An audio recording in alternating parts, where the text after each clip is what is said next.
all doing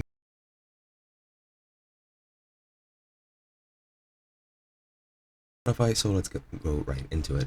As you can see,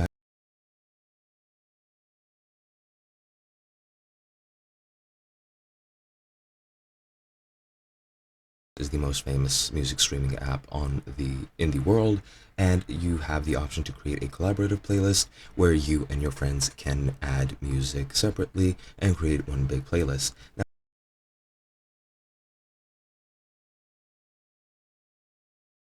your account via the desktop app, then go to your library and click on the plus icon right next to the name, then select create a new playlist. As you can see here, you just name your playlist, then click the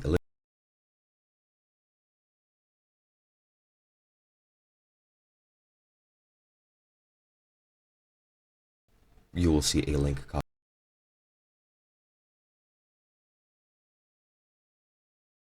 can join the playlist. Now, of course, if you receive this link, you just need to click it and you'll be in the playlist and you'll be added as a collaborator. Now, on the mobile service, what you need to do is open up the app, go to your library, click the plus, select playlist, then name your playlist, click create, and then again go to the ellipses, invite collaborators, and then select the option for inviting collaborators, which includes direct links, WhatsApp, Instagram, Facebook, Twitter, etc. And these links expire in 7 days, so make sure you use them on